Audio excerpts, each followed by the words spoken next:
Thank you for click on this video. I sajal.sasmal welcome you to complete lecture series of solar photovoltaics. Please click on description for playlist of complete solar cell tutorial. Let's start. Band gap. The band gap is the minimum amount of energy required for an electron to break free of its bound state. When the band gap energy is met, the electron is excited into a free state, and can therefore participate in conduction. The band gap determines how much energy is needed from the sun for conduction, as well as how much energy is generated. A hole is created where the electron was formerly bound. This hole also participates in conduction.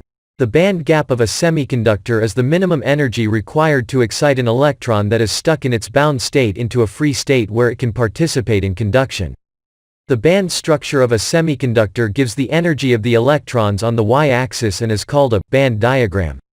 The lower energy level of a semiconductor is called the valence band, EV, and the energy level at which an electron can be considered free is called the conduction band, EC. The band gap, EG, is the gap in energy between the bound state and the free state, between the valence band and conduction band. Therefore, the band gap is the minimum change in energy required to excite the electron so that it can participate in conduction. Schematic of the energy bands for electrons in a solid. Once the electron becomes excited into the conduction band, it is free to move about the semiconductor and participate in conduction. However, the excitation of an electron to the conduction band will also allow an additional conduction process to take place. The excitation of an electron to the conduction band leaves behind an empty space for an electron. An electron from a neighboring atom can move into this empty space. When this electron moves, it leaves behind another space. The continual movement of the space for an electron, called a hole, can be illustrated as the movement of a positively charged particle through the crystal structure. Consequently, the excitation of an electron into the conduction band results in not only an electron in the conduction band but also a hole in the valence band.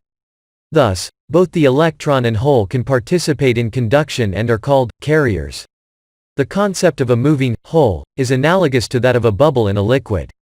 Although it is actually the liquid that moves, it is easier to describe the motion of the bubble going in the opposite direction. Thank you for watching the video. Please like and share this video. I will be so happy if you subscribe my YouTube channel. Click on description for playlist of complete solar cell tutorial.